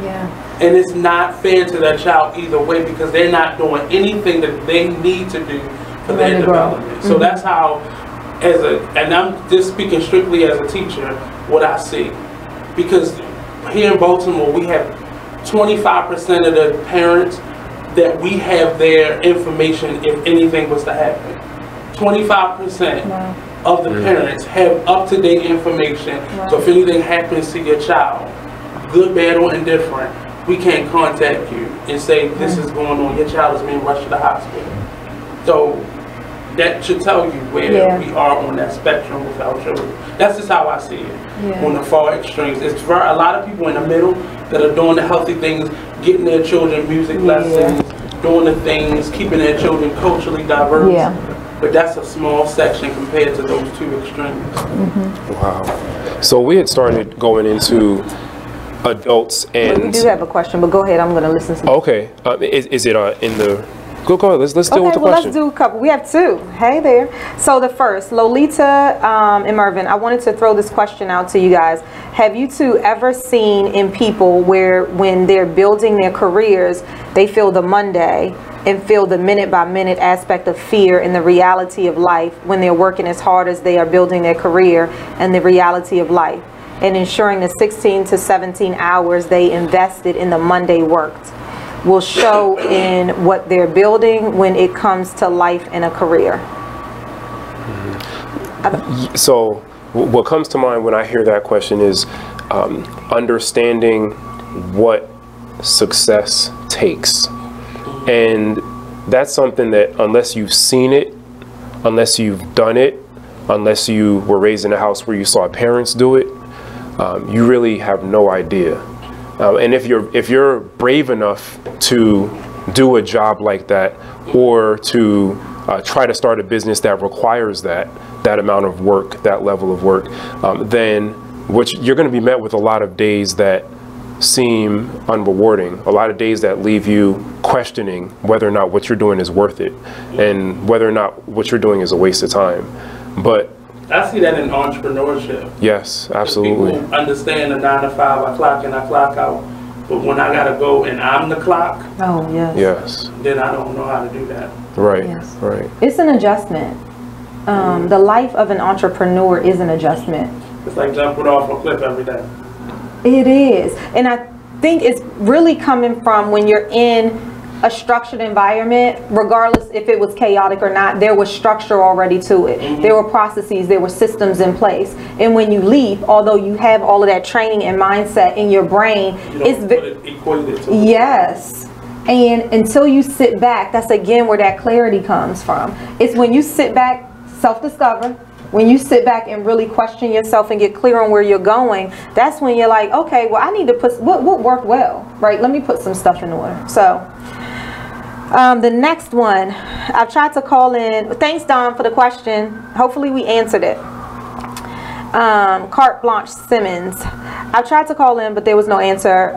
I agree that parents are afraid to a degree. It is also my belief that many of our parents simply don't know the how. Absolutely agree. Many parents are still evolving and had their children when they themselves were children. Absolutely. Which goes back to my point of people don't know what they don't know. And when that's all you know, it takes somebody to show you or to mention it and for you to be open. Because we assume that they're not open and ready to receive, it doesn't negate the fact that we, us, have a responsibility to say something. Our voice is power. And if we believe that strongly, then help mentor somebody that needs it. Absolutely. With that, we're going to go to break. We'll be right back in a few. Thanks for the questions. Thank you so much for the questions. Keep them coming and stick with us. We'll be right back with Now We're Talking.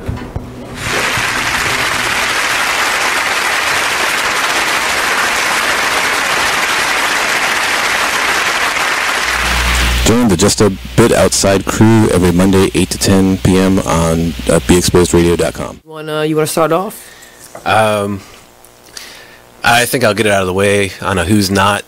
Okay, do it. The Orioles. Right. They got swept by the Royals. They lost 4 in a row, and the last 5 games have all been decided by 1 run. The game before, or the last game that they lost before the Royals was the Nationals, and it was Weeders, of course, won with a home run. Hit the home run. Right. They were going into that National series. It seemed like they were doing so well, and they just crapped out. They got that game postponed, so who knows when they're going to replay that or play that game. That's my first not for the night. Okay. Okay, I'm going to go ahead and weigh in on my who's not, and I'm going to talk about the San Diego Padres. The Padres. That's okay. You just took my answer. They're in last place in the NL West. They've lost 8 of their last 10. Their run differential is a negative 65, which is just horrible. So when you have well, let me just talk about run differential a little bit. It's kind of like the how much you're winning or losing your games by, pretty much. Yeah. Okay.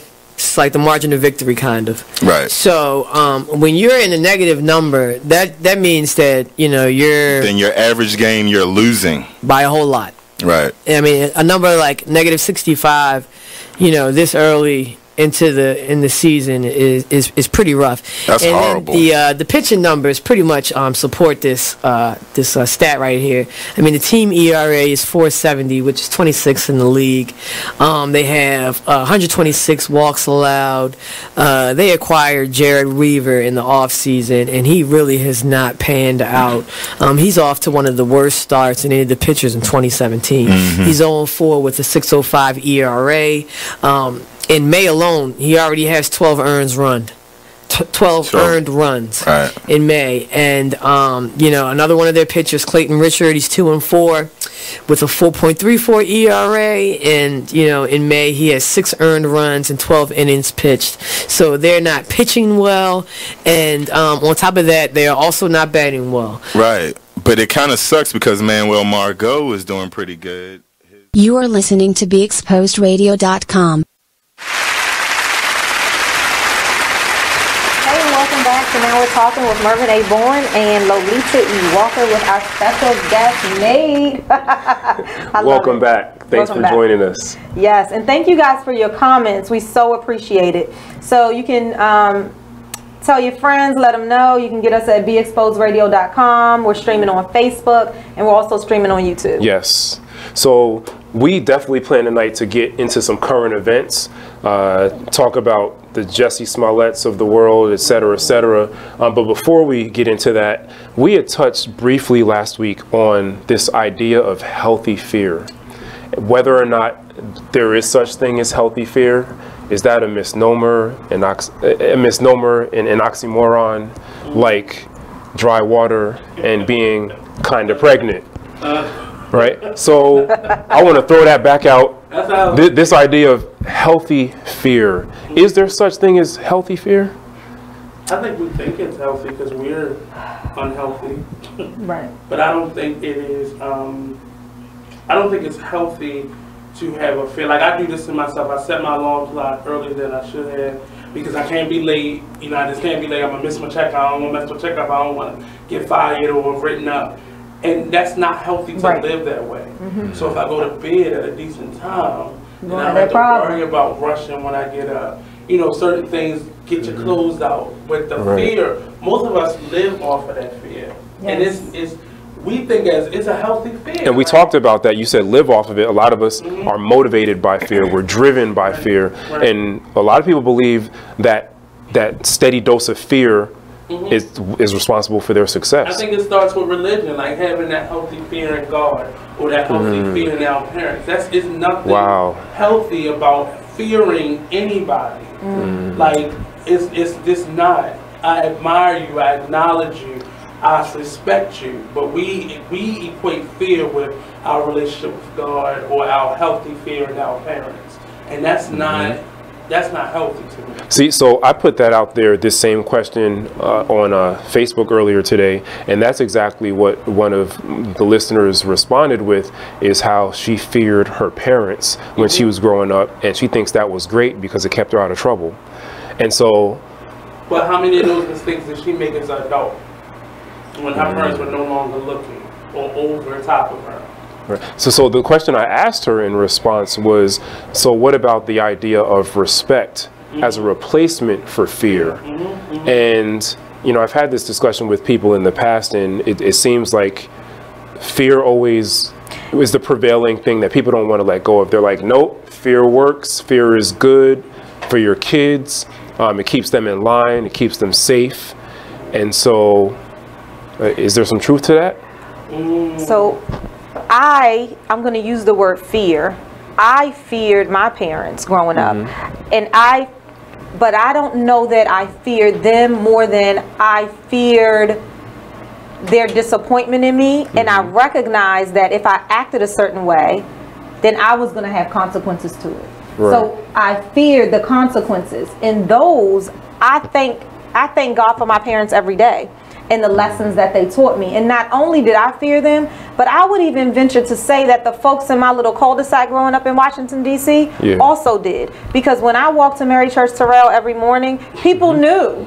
They knew. They were like, don't do, you know your father's not going, don't do it, because you're not going to be able to sit down for 5 days. And by the way, you're not going to be able to come outside. Like, they knew the expectations that my parents have set. But how many of them made those mistakes as adults or older teens?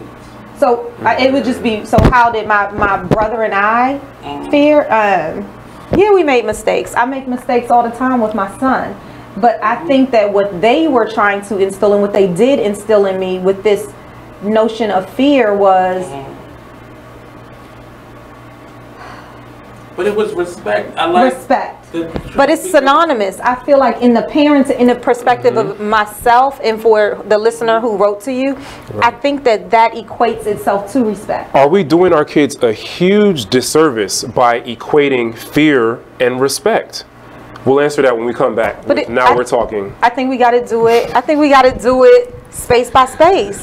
I think it's space by space. I don't know. I do. Absolutely. We got another minute? Yeah, still okay. Are we still on? Okay, we have one more minute. Stay with it. So you fear somebody because that will back you into a corner, and when you feel backed into a corner, you start acting out. But was it fear? Is what I'm saying. Are we getting lost in the word fear and equating? So fear is that emotion that you have. But why not just use respect? Because fear, if I have a healthy fear of you, then I begin to be scared of you. Yes, but I agree with you that fear is not healthy. I've heard parents say, "I want you to be scared of me." Yeah. I've heard many mothers say that. I might have said that every now and then. So for them, that you being scared of me keeps you out of trouble. So I don't have to worry about you when I don't have my eyes on you.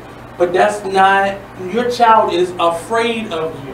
And we're gonna talk more about whether or not that's a good thing or a bad thing as soon as we come back with Now We're Talking with Mervin and Lolita. So Alan is saying,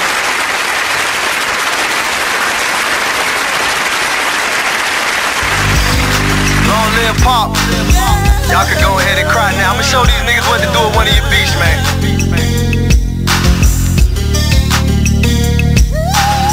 I am Gas, by the way. Strong woman story should have been on CNN. Nobody knows what it's like being Gwen. Windows closed in the house, it ain't no CNN. Can't gain weight for years, she been being thin. Single mother, no help from the system. When they was giving out food stamps, she missed them. Birth certificate, baby daddy, she couldn't list them. But her son was so beautiful when she kissed him. Blame it on love, but nigga she could've died with. Destroyed the whole world and found out she was a side chick. The nigga loved his wife and it got hard to hide it. So when Gwen confronted him, he ain't even denied it.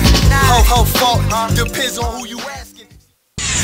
We're rewarding you for something you already do, listening to us. It's Radio Loyalty, and it's an easy way for you to get free stuff. All you do is sign up. Go ahead and click the banner now. You'll earn points as you listen. Points you can trade in for great products and services in the Radio Loyalty store. You can earn even more points when you share your favorite station with friends on Facebook and Twitter. Radio Loyalty. It's free to sign up, so click the banner to join now. You are tuned in to BeExposedRadio.com.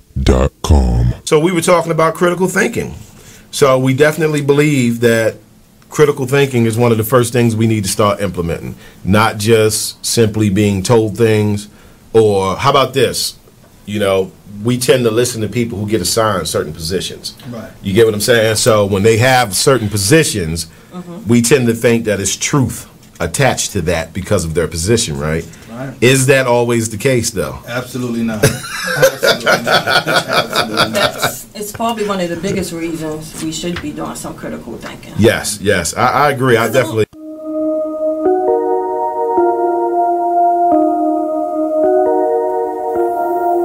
This is a Poverty ENT exclusive.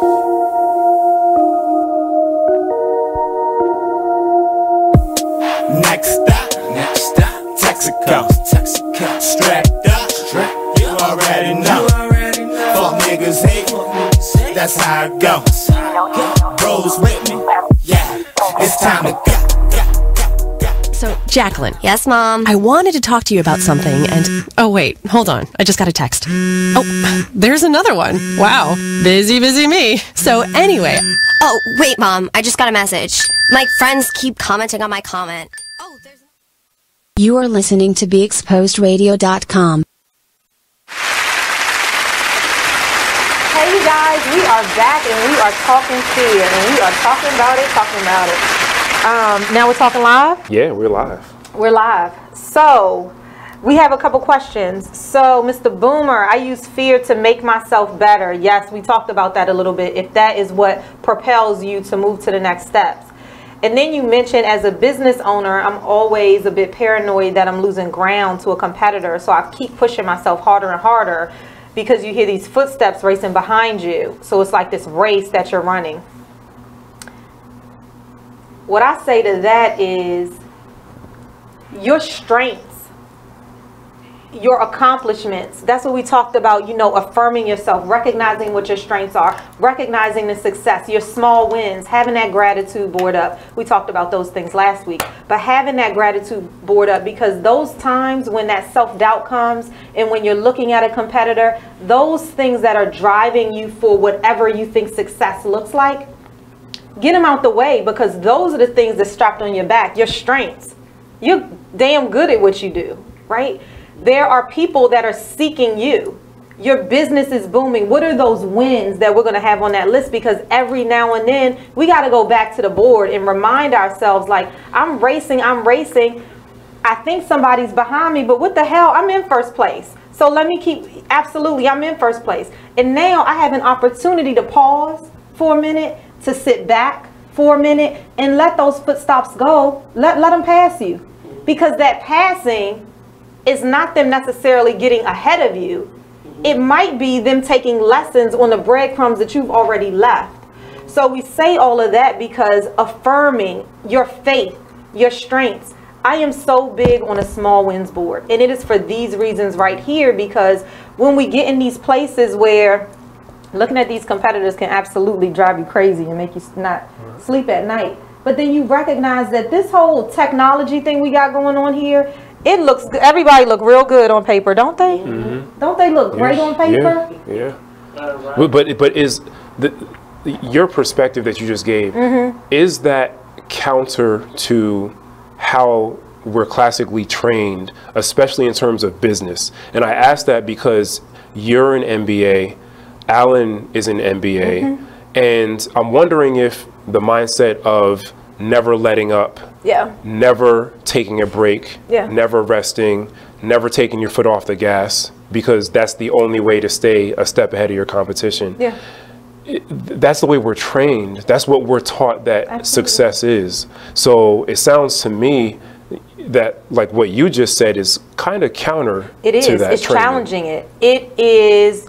Yes, I'm taught that. Yes, we were all taught that. But it is taking a step back and getting clear on what is our goal now. So yes, I've been trained. I have an MBA. I have an industrial engineering degree undergrad, so process driven. I have 17 and a half years with a phenomenal company, the top of this game. I've traveled around the world to be able to give this expertise to people. Yes, I have this stuff under my belt. But the reality is we've got to shift our mindsets, just like our books showcase that, because we are important. My worth as an individual, to be able to relax, to be able to sit in my strengths, to sit in my accomplishments, is worth more to me, is valued higher to me than potentially what success might have looked like for a dollar value. Looking at it from the perspective of, okay, you're an entrepreneur versus a 9-to-5 employee. That 9-to-5 employee, yeah, you have all those accolades, but the CEO of this company, did you know that his wife is able to sit home because of all that expertise that you have? So that gets you to jump. But then when you get over here as an entrepreneur, It's scary. You're able to take a flight for the weekend because I got a couple extra dollars. But how many times did you stop on that weekend to maintain that job that you had? Like, your success is now manipulating your mind into believing, I gotta work and I'll sleep when I'm dead. Well, you're not gonna maybe enjoy any of that success. And it's not about just having money or having stuff, but how much of it can you actually enjoy? You took that jump because you were so busy over here in the 9 to 5, like making Susie Carmichael over here wealthy so she can sit at home and get pedicures and be a philanthropist and give away your gifts and talents in the form of a check every so often. But now you are an entrepreneur, not being able to enjoy it because you're living. And I understand, Alan, because as an artist, I've been that person. You're afraid that this person's going to beat you. So it's a great meme that has 2 swimmers in the lane, and I'm looking over here to this swimmer, and that swimmer is ahead of me. Because my focus is on this person while they're going past me. Yeah, you got distracted. And what is your goal versus what is success? Yeah. You know, and being able to answer that honestly without equating it to dollars and cents or something tangible like stuff, a house, a car, vacation, stuff like that. And to the extent, just to add on to that, even if I don't want it to be misunderstood that we're saying that the alternative is to accept a little less success or accept a little less money. Sometimes it might be, but I don't think it has to be. I think the way I prefer to look at it is choosing what you focus on, right, to motivate you. So we touched on this a little bit last week. You can choose to focus on the competition that's nipping at your heels, or the person in your workplace that is maybe trying to sabotage you. Or you can put that same energy into looking forward at what your next goal is, what are the impediments to that goal, how you're going to overcome those impediments, right? So I always look at things in terms of where am I going to put my energy, my mental energy, my physical energy, my emotional energy. And I think that sometimes because of the way we're trained to use fear as a motivator. We're trained to use fear as something that propels us, as if that's the only option. And I think that the discussion we want to start, because it's not like we have all the answers, but the discussion we want to start is considering that maybe there are other options as motivators and propellers other than fear. Yeah. Because the research is overwhelming that stress and fear literally kill millions of people. Absolutely, no doubt. Right. The research is overwhelming that stress and fear cause disease. Right. So knowing that, I think it's critical that the leaders among us start to play with the notion of shifting our mindset around fear and how we use it and the role that it plays in our daily lives. Shifting that intention or shifting that just your mindset has to definitely shift, but shift what stuff means to you. Because I'll take a couple thousand less off of my annual paycheck or my bonus, so I'm healthy at the end of that year. Right. Versus my mind, you know, stress over a period of time that's constant will kill you. And you'll die at that board meeting versus being able to focus on innovation and how can I move forward versus, oh, they using that method over here, maybe I should incorporate. No, keep doing what you were doing and could create new innovation and just pushing yourself and excelling forward versus focusing what these people over here doing. We're so focused on what's happening on a linear scale that we're not getting any deeper into what we are here for. Like nobody can do what Nate can do. You may be doing the same thing in terms of skill sets, but you're not Nate. You're not doing it like I'm doing it. You're not. Exactly. You can't do it like I would do it. So that in and of itself makes you unique. And we got to stop focusing on those things that aren't really competition. So let me ask you this. What are some of the things that fear can make you do? I think it's a lot of stuff we talked about. And I think there's a perfect segue to Mr. Smollett, by the way. Oh, well, before we get to Jesse, real quick, you know, Jesse, my homie, before we get to him, I wanted to just say that that's why I really talk about everything I do is this journey on this train, right? I say Lolita's change train, but life is a journey. And as you're going down this train, sometimes you're going to make stops where you're going to have to let people off of your train on your journey. You have to take your foot and kick them. Yes, you're going to have to kick them off the train. Say more about letting people off the train. What exactly do you mean by that? I mean that everybody's not going to make it on your journey. Can you be more specific? You know, you already know what I'm saying. You already know. I have no idea. You don't? Okay. So when you hop aboard Lolita's change train. I don't believe that, by the way. I know. He's just helping me to go into the book. That's what I'm thinking it is. So no, or maybe he has something to say. I don't know. But when you're on board my train, what I'm really trying to get you to visualize is you're in control, right? I'm only the conductor. I'm only helping you to navigate your space. You're in control. I'm guiding you. You are in control of you as a vessel, right? Therefore, you make choices. And as you're going down here, your vision is going to change. But when you're clear on what that vision is of where you're going to, some people not going to make it with you. Some people are not there to hold you up and to help build you as a community. Some people are in your life for a reason and a season. I believe that God puts people in our lives for a reason and a season. And just because you put them off the train here today doesn't mean they won't be able to pick back up 5 stops later if they run real fast. It just means you might listen. You might can get back on because you might have to grow. But right now, what I recognize is that you're not healthy on my train right now for where I'm going. But I believe, and what I teach my clients is, but you got to use your voice. But on looking at it, maybe you're not healthy for them. Maybe. And I need to let you rest for a second while I get it together. Hashtag ban. A lot of pointers. Right. Yes. And maybe I need to let you go before I destroy you. Yes. However you want to look at it, we're not on the same. Maybe I need to give you some space before I destroy you. How about that? We rarely say that, right? Nobody thinks that way, right? That's true. That's too much what guys sometimes do.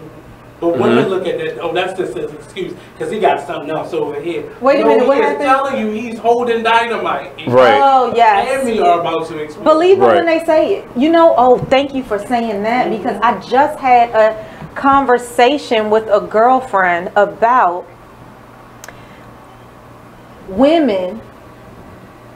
This is a great conversation. So women hold on to the potential that we believe is in a mate. Or create, or imagine. That mate. Well, in my mind, I believe this person has so much potential, and I can see it. I can see where they're trying to go. It's all vocabulary. I want you to go further. It's your vocabulary. Switch it.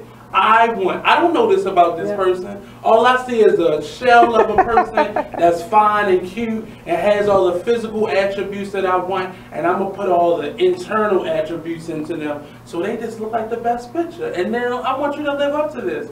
But what if I don't want to be Barack? What if I'm happy just being, you know, brother number 3 in line? Like, what if that's what my happiness is right now? But y'all put that in there, but I ain't gonna. Well, let me just say this. See how he stay quiet? That's how you start trying. I'm listening. I'm a great listener. I'm a great listener. What I will say to that is that you know the person to whom you're with. You know you and what you want. I know me and what I want, but you also know what you and you want. So if you're not ready to be on a train of what you know, you can see and hear what I'm projecting to you, we both have a responsibility. So if you're going to hang out and be here while I'm talking to you about all this potential that I see that you have, and I'm leaving job things right beside you telling you where you want to go, and it just happened to be on a corner, or I'm leaving you ring pictures, then listen, if you want to take that and put it in your pocket and go look for it, you got to make choices those too. Things have to start from within. Absolutely. You can show me pictures all day long, but if that ain't what I want, I'm like, well, this is a good ad. They're doing really good with promoting this ring right here. You should really go work for them. But see, that's what you would say. Because that's not what I see in that picture. Right. Like, did you take this picture? That's right. the next picture you took. But I don't see that. You saw that. But so many people marry potential. So many people marry potential. We date potential. We date potential. We marry potential. With potential. Yeah. We give potential our money. we invest in potential. And circling back to fear. I mean, it's all fear-based. Right? Why is it that we're willing to see things that aren't there? Why is it that we're willing to put energy that we should be putting into ourselves, into other people, attention that we should be focusing on ourselves, onto other people? Why is it that we'll put our dreams on the back burner for other people? Right? A lot of that, sometimes it's love, sometimes it's fear. And I think that takes attention off of me. I don't have the spotlight, so I don't have to fulfill my dreams. I didn't succeed because I was trying to make you succeed. Sometimes you're just a caregiver. And sometimes, sometimes you're a kid. My father used to tell me all the time, you're a caregiver. I was just gonna say, what if sometimes it's fear cloaked in love? Right? Right? Because how often do, especially this happens with couples a lot, right? Where one couple has one person in the relationship has those dreams deferred, right? The job that he or she never took, the degree that he or she never earned, because I deferred everything that I ever wanted for you. I did right? this for you. That happens. It's something that happens, right? Or is it right? It happens, right? Or is it just me? It's just you. Okay. I've seen it. I've experienced it. And I didn't say a gender. I said it could be either party in the relationship, right? Hold that thought. Somebody to my right, there's steam protruding from body parts. No. But we're going to get right back into it after this break. All right, come back. Please come back. Now we're talking with Mervin and Lolita.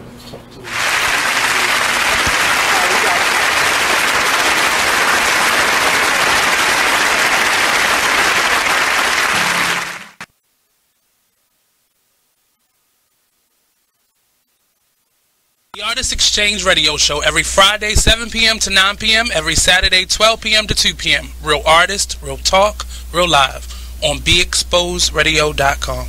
I was meeting with a friend yesterday, and I've gotten to the point where don't ask me a question because the truth is going to come out. And just don't do it. If you ain't looking for the truth, don't come to me. Don't do it because I can't hold my tongue. And she wants to be this stylist, boutique, but you're not doing anything in that nature, and I can't take you seriously if you're not doing those things. And I understood why people didn't take me seriously, because I found myself in somebody else's lane. I was good at what I was doing and what I wanted to be, but I wasn't doing it for me. So how can I ask you to take me seriously if I'm living in somebody else's shoes? And nobody can do what you do, and I think that that's a big problem that people face now. Like, you see what somebody else is doing and you want to do that when that's not your lane. That's not your lane. That's not what you're supposed to be doing. But it's popular, it's getting that person money, it's getting that person applause. Oh, I want applause. I want money. Let me stand over here behind them. And then a lot of times people aren't honest with themselves either. Like, I was thinking earlier today, I've been woke for almost 2 days, so so you get honesty, yes. And I was thinking, like, The Artist Exchange Radio Show. White keys only have this bitch jumping. Okay. If I sit around, hold up. Look. If I sit around, hold up. Yeah. Rebel rap. If I sit around, I'ma smoke some more. Wasn't even thinking about smoke before, but I'm in my head, I'm in the bed. Don't know who I am, like I'm wearing a mask. Work the mode, tell them where the cash. If you wear the cash, tell them where the cash. If you playing for you, gon' run it back. Don't make promises, but I promise that. Don't promise me, cause I ain't into that. Fell in love with that and got hurt from that. Now it's all over and the curtains back. Can't see you not noticing that. I'm letting it go, it ain't holding me back. Yeah, I'm on dice, but ain't comfy. You are listening to BeExposedRadio.com.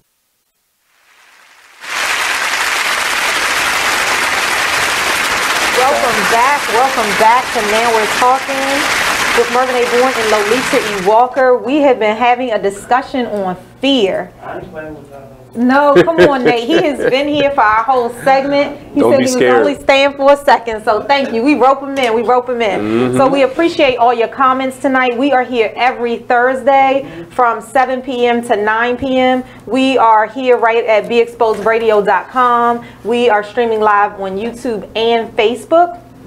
And we wanted to definitely leave you with some strategies on how to manage fear.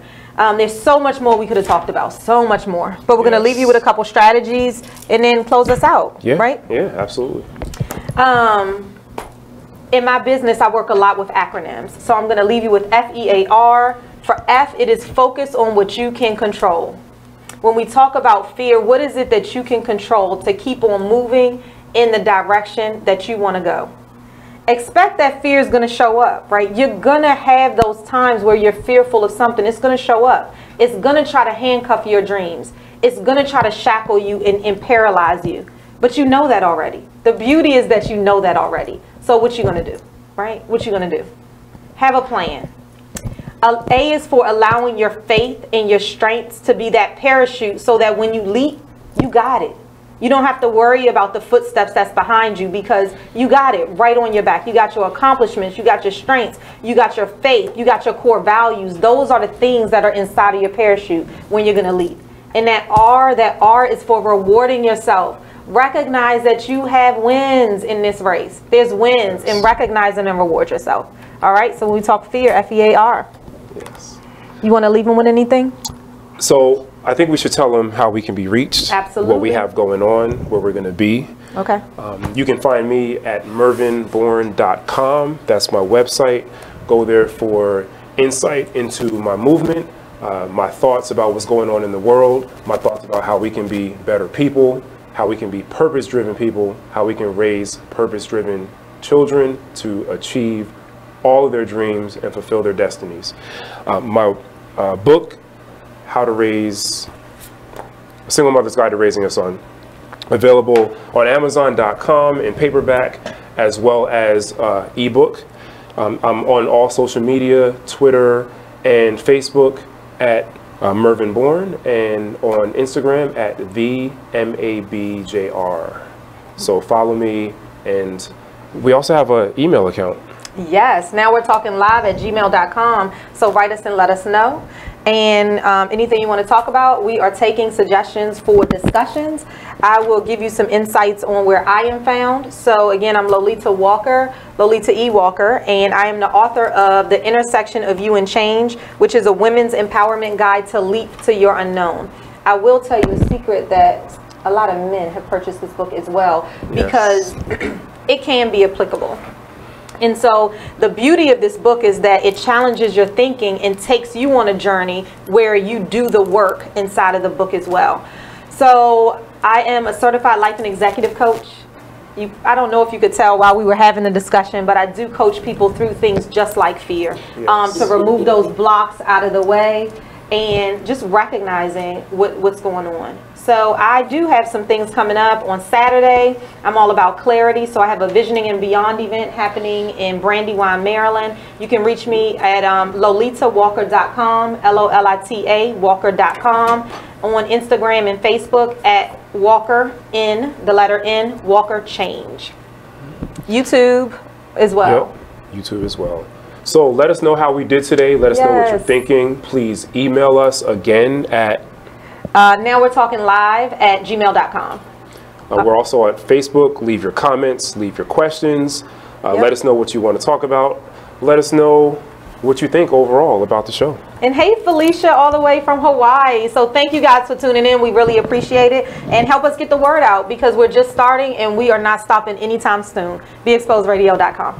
Thank you guys. Thanks for listening to Now We're Talking, where you get it from a man's and a woman's perspective. Have a good night, everybody.